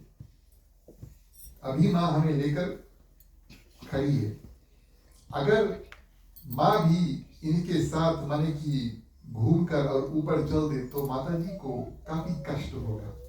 भगवान ने माँ यशोदा के ऊपर कृपा किया और अपना जो वजन है यानी कि वेट है उसको बढ़ाया, वेट बढ़ाया। दिखने में इतने बड़े ही थे जितने बड़े माँ की गोद में हैं, लेकिन उनका जो वेट है बहुत ज्यादा हो गया, माने इतना बड़ा वजन हो गया कि माँ यशोदा अब कन्हैया को हाथ में ले नहीं सकते। बोले हम थोड़ी देर बैठ जाए, शायद हमारा हाथ जो है वो पीड़ा देने लगा, काफी देर से लेकर घूम रहे, बोले थोड़ी देर लेकर बैठ जाए। और बैठती है नीचे प्रिय श्रोतागण कन्हैया को लेकर के गोद में, और त्रिनावत आता है हवा के झोंके के रूप में भगवान श्री कृष्ण को उठाकर प्रिय श्रोतागण और हवा में ऊपर लेकर चल देता है। काफी ऊपर लेकर जाता है। भगवान श्री कृष्ण सोचते हैं अब इनका वध हम कैसे करें, हाथ में तो कोई हथियार है नहीं, इनका वध हम कैसे करें। अपने हाथों से प्रिय श्रोतागण क्या करते हैं, त्रिनावत का जो गला है, गला जो है अभी काम करी कोई नहीं, किसी के साथ में करना है। ये कार्य तो भगवान ने किया था एक राक्षस के मारने के लिए। डिस्क्लेमर पहले दे देना, ये तो बोले कथा में सुना रहा, चलो किसी के गले दबाई दे नहीं, ये कार्य साक्षात भगवान ने किया था और राक्षस का वध करने के लिए। आपके सामने तो कोई राक्षस है नहीं और ना हम कोई भगवान है, ये भावना लेकर चले, हम तो भगवान के भक्त हैं। तो भगवान क्या करते हैं, और त्रिनावत का जो गला है उसको दबा देते हैं और उनका वध इस माध्यम से हुआ। और भगवान की कृपा से तृणावत प्रिय श्रोतागण पृथ्वी पर अपना रूप लेकर जब गिरते हैं, साक्षात माँ यशोदा के साथ सामने माने गिरते हैं। अब क्या क्या युक्ति हमने आपसे बताया कि स्त्रियों ने किया जब पूतना का वध भगवान ने किया, सुरा गाय, दूध, दही, गोबर इत्यादि ये सब कार्य प्रिय श्रोतागण माताओं ने फिर से किया। तो ये बच्चा बहुत भारी नजर लगी, बहुत भारी राक्षस इसके पास आए, पता नहीं कैसे बच जाए हर एक समय। अच्छी बात है, लेकिन फिर भी अपना कार्य करते हैं। और इस रूप में प्रिय श्रोतागण भगवान की कृपा दृष्टि इस रूप में हर एक गोप गोपियां के ऊपर हुई कि जितना भी कार्य गोकुल में हुआ भोले रूप में।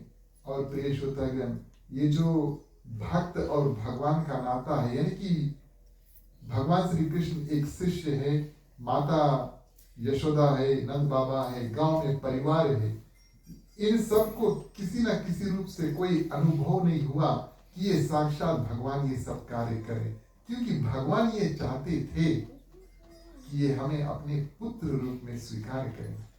बोले पता चल कि अगर भगवान है तो हमें किसी मंदिर में धर देंगे, कब्र बंद कर देंगे, कभी काल आकर के दर्शन करिए, है ना। भगवान को ये करते हैं ना, जब हमें समय मिले तब जाकर भगवान का दर्शन करते हैं, साथ में का थोड़ा लेकर चलते हैं, है ना। इस रूप में प्रिय श्रोतागण भगवान श्री कृष्ण की कृपा हर एक गोपी वासियों के ऊपर हुआ गोकुल में कि भगवान ये सब कार्य करते हैं, लेकिन उनको ये अनुभव नहीं हुआ कि भगवान ये सब करें। और सभी कोई कन्हैया को बिल्कुल शिष्य रूप में प्रेम इत्यादि करते जो भगवान चाहते थे। प्रिय श्रोतागण बाल लीला की कथा आज हमने शुरू किया, इसको हम कल यहाँ से आगे लेकर अवश्य जाएंगे, लेकिन आज हम कथा यहीं पर विराम देते हैं। आरती का समय आता है। आप सभी ने कथा को बड़े ध्यान से सुना, आप सभी के ऊपर भगवान की कृपा बरसे। चलिए सभी फिर खड़ा हो जाए, मुख्य श्रोता के बाद में आए, बारी बारी से आरती करें। बोलिए वृंदावन बिहारी लाल की जय।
कृपान छुड़ाए भवसागर तारे ओम जय श्री कृष्ण हरे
बोलिए वृंदावन बिहारी लाल की जय।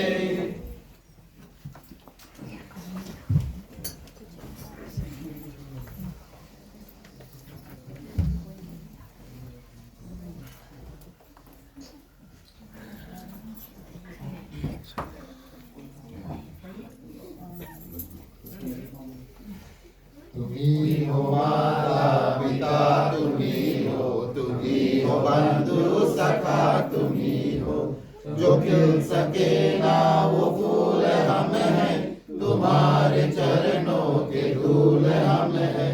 दया की दृष्टि सदा ही रखना, तुम्ही हो बंधु सखा, तुम्ही हो साथी, तुम्ही सहारे, कोई न अपना सिवा तुम्हारे। तुम्ही हो नैया तुम्ही केवैया, तुम्ही हो बंधु सखा तुम्ही हो, तुम्ही हो बंधु सखा तुम्ही हो, तुम्ही हो बंधु सखा तुम्ही हो।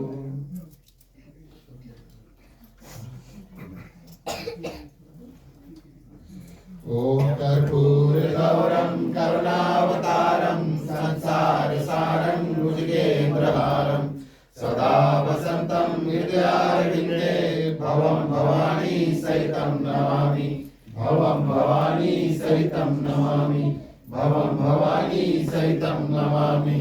ओम मंगलम भगवान विष्णु मंगलम गरुड़ध्वज मंगलम पुंडरीकाक्षो मंगलाय तनोहरि। सर्वमंगल मांगल्ये शिवे सर्वार्थ साधिके शरण्ये त्र्यंबके गौरी नारायणी नमस्तुते, नारायणी नमस्तुते, नारायणी नमस्तुते।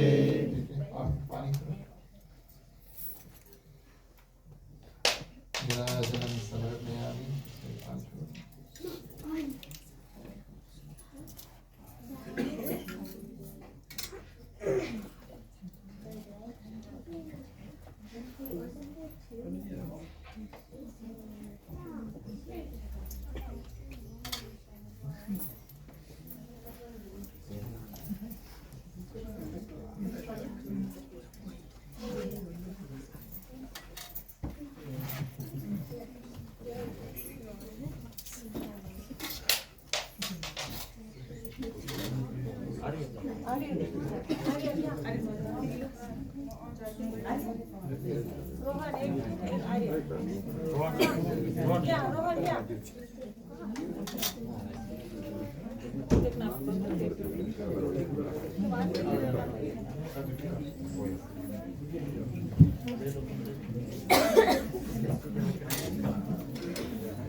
धन्यवाद प्रिय श्रोतागण, आप सभी से आग्रह करेंगे कि आप बैठे बैठे बैठे बारी बारी आप आरती का दर्शन करें।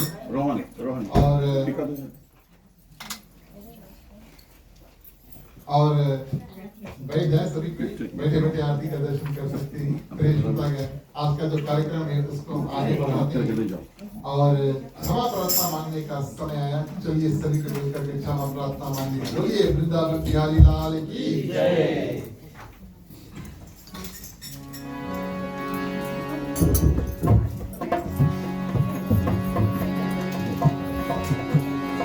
दूर करो दुख दर्द समा, क्षमा करो भगवान हो, मन मंदिर को उज्ज्वल कर दो, लेकर निर्मल ज्ञान हो।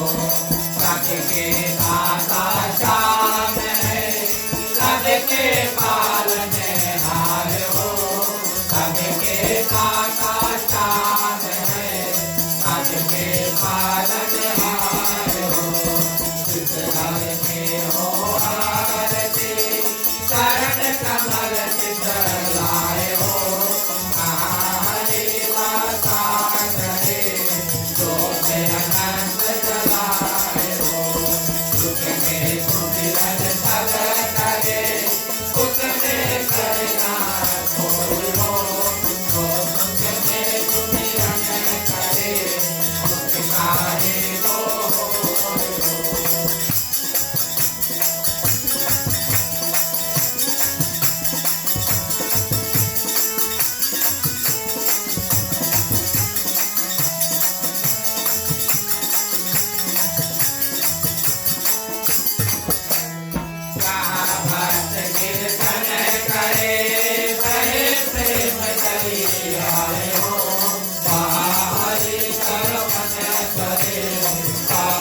श्रोतागण, शुभकामनाओं से पहले हमारे समक्ष में आर्यन अम्बेडकर है। हम उनसे आग्रह करेंगे आगे आ जाओ। आज ये हमारे मंडली के एक मेंबर श्रीमान श्रीमती अश्लील अम्बेडकर के ज्येष्ठ पुत्र यानी कि बड़े पुत्र हैं। आर्यन का मौके आओ यहाँ पर आओ।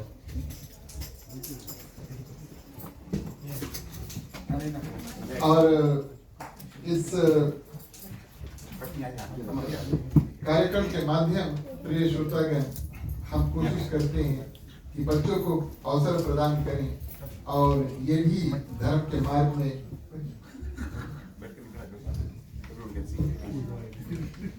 और आर्यन ने मेहनत किया है, माता पिता ने मेहनत किया है।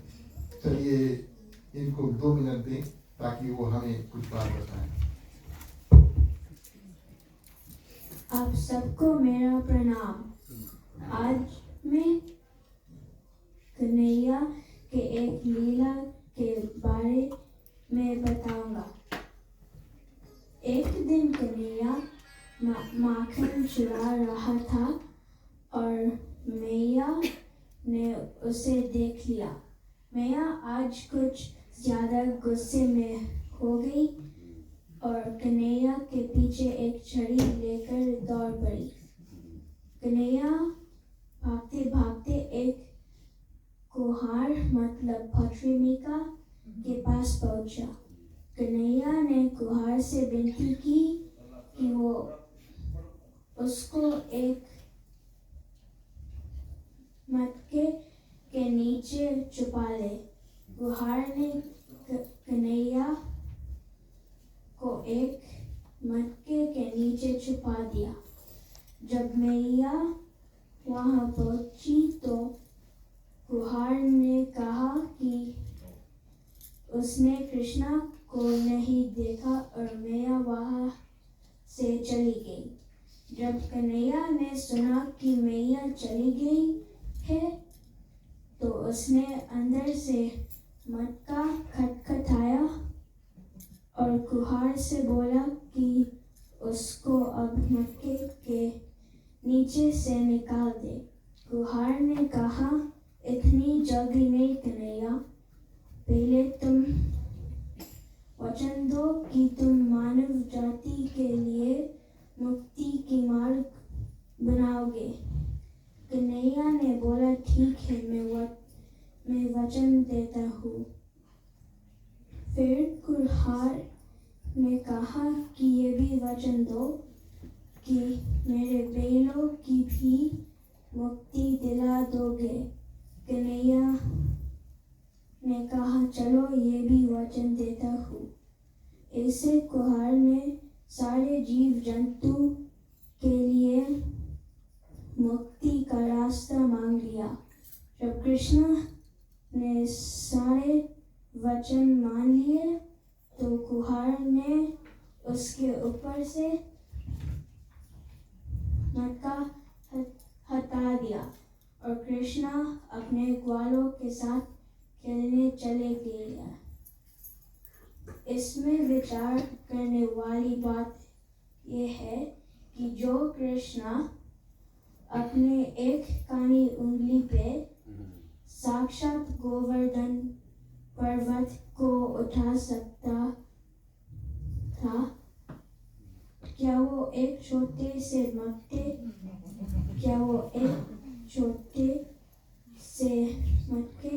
को नहीं उठा सकता था? यह है प्रभु का प्रेम अपने भक्तों के लिए। भगवान को बस एक बहाना चाहिए अपने भक्तों का कल्याण करने के लिए। जय श्री कृष्णा।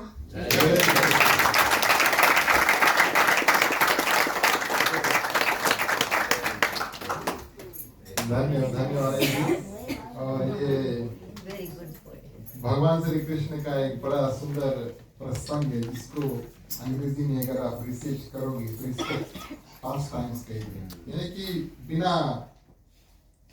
बिना कारण के भक्तों की कृपा के लिए कार्य जो करते हैं। आपके माता पिता धन्य हैं जिन्होंने इस छोटा सा कथा प्रसंग को चुना। आपके ऊपर भगवान की कृपा और माँ सरस्वती की कृपा रहे। हमने जब इस साल की कथा के लिए गोवर्धन पर्वत का निर्माण किया, अपने हाथों से किया, अपने घर पे तो अपने हाथों से करना होगा। आप सभी को कल या परसों इसका दर्शन होगा। तो हमने आपके आजा को बहुत याद किया। पिछले साल जब हमने अष्टमी बैठाए थे आपके घर पर, तो उन्होंने बड़ा सुंदर रूप से गोवर्धन पर्वत का निर्माण किया था। हम कोशिश करेंगे, लेकिन पता नहीं, आप लोग देखना, आप लोग बताना। बहुत बहुत धन्यवाद। एक बार फिर से कर्तव्य ध्वनि से इनको धन्यवाद देते हैं। चलिए प्रिय श्रोतागण, आज का जो कार्यक्रम में अंत करते हैं। शुभकामना, शांति पाठ इत्यादि करते हैं। शुभकामनाओं के मंत्र के माध्यम से अपना कल्याण, सभी का कल्याण, समस्त पृथ्वी पर जितने जंतु है, चलते उड़ते चलते, जिन जिन में भगवान ने प्राण डाले हैं, किसी में किसी प्रकार का दुख तकलीफ है, इन मंत्रों के साथ में प्रार्थना करेंगे कि भगवान हमको, उनको सबको थोड़ा थोड़ा शक्ति प्रदान कर दे। सभी कोई अपने अपने दुख से पार पा सके। मांगने का वक्त आता है, सभी कोई अपने अपने हाथों को खोल ले। पुरुषों के लिए राइटो वाले, महिलाएं अपने अपने आंचल अपने अपने हाथ में ले सकते हैं। चलिए प्रार्थना करते हैं। स्वस्ति प्रजभ्यः परिपालयन्तां न्यायेन मार्गेण महीं महिषाः गोब्राह्मणेभ्यो शुभमस्तु नित्यं। लोकाः समस्ताः सुखिनो भवन्तु।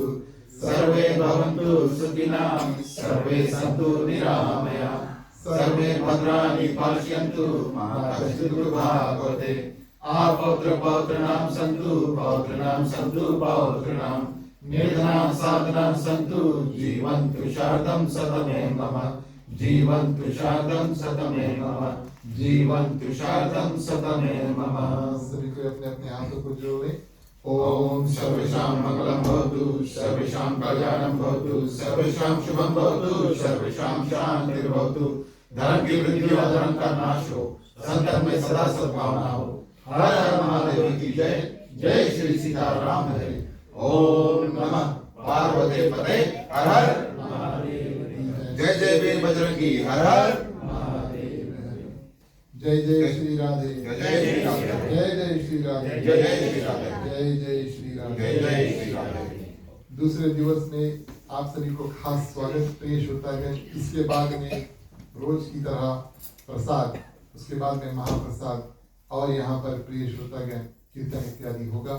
अगर आप गाते हमारे साथ शुरू से जुड़ जाए, सभी को मिलकर के थोड़ी देर के लिए कीर्तन करेंगे। प्रिय श्रोतागण, आज के कथा के अंत में आप सभी को अपने ओर से, अपने परिवार, हमारे मंडली आदर्श सत्संग रामायण मंडली जितने सदस्य यहाँ पर उपस्थित है, और खास तौर से आज के जो हमारे मुख्य श्रोता हैं, श्रीमान श्रीमती वीरेंद्र प्रसाद जी, रिया, आपकी समस्त परिवार की ओर से आप सभी को धन्यवाद। आप सभी को एक प्रसाद, महाप्रसाद करें। आज प्रिय श्रोतागण जो मुख्य श्रोता है, उनको आप आशीर्वाद देकर जाएं। चलिए मुख्य श्रोता को पंचामृत देते हैं।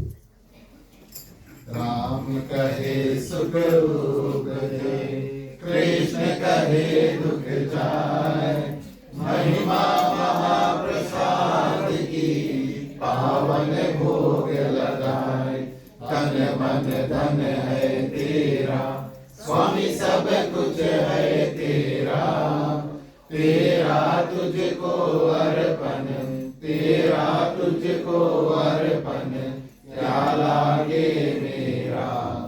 ओम जय जगदीश हरे, ओम जय जगदीश हरे, ओम जय जगदीश हरे।